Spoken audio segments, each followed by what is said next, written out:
حضرت ادہم رحمۃ اللہ علیہ ایک مرتبہ دریا کے کنارے پر وضو فرما رہے تھے. وضو کرتے کرتے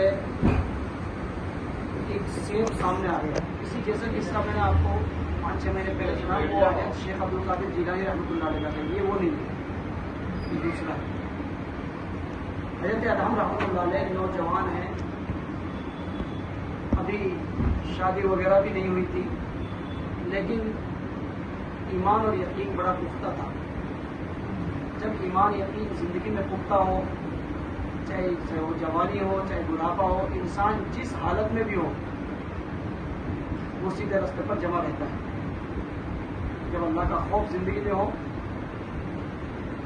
سیب آیا بہتا ہوا تو حضرت نے اس کو کھا لیا,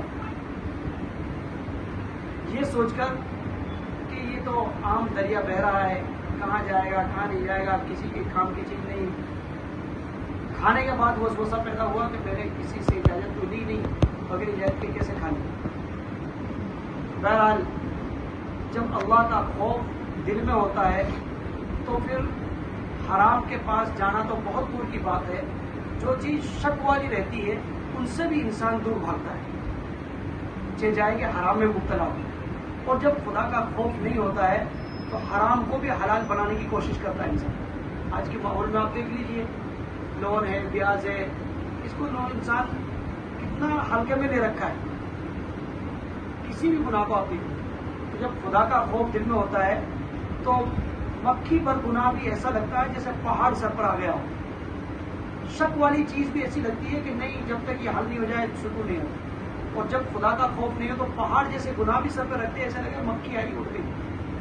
حرام میں بھی مبتلا ہو جائے گا تو بھی اس کو کوئی غم نہیں رہے گا. یہ نوجوان ہے, شادی نہیں ہوئی ہے, لیکن اللہ کا خوف دل میں ہے. تو ایک سیب جو مسئلے کے اعتبار سے کوئی گناہ نہیں کیا اس نے, وہ بہتا ہوا جا رہا, تو بہت کم قیمت ہے. مسئلے کے اعتبار سے کوئی گناہ نہیں تھا انہوں نے کھا, لیکن دل میں یہ مسئلہ پیدا ہوا.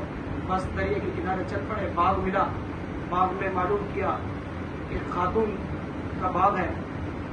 کہا کہ میں نے ایسے ایسے ایک سیب کھا لیا ہے اور وہ سیب آپ کے باغ کا ہے, بہتا ہوا آیا, اللہ کے لیے آپ مجھے معاف کر دیں. اس خاتون نے کہا یہ باغ صرف میرے اکیلے کا نہیں ہے, یہ پارٹنری میں ہے.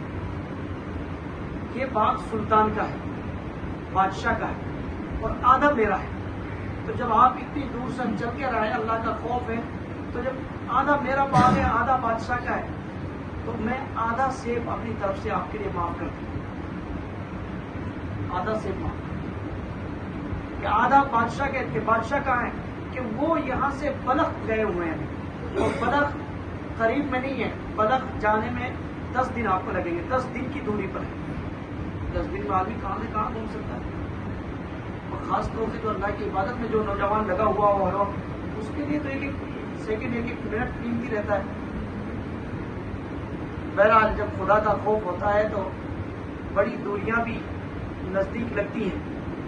جب خدا کا خوف ہوتا ہے تو مسجد چل کر جانا دور نہیں لگتا. جب خدا کا خوف نہیں ہوتا ہے یا کم ہوتا ہے تو آدمی سوچتا ہے چلو یہی نماز چل کھا لیں.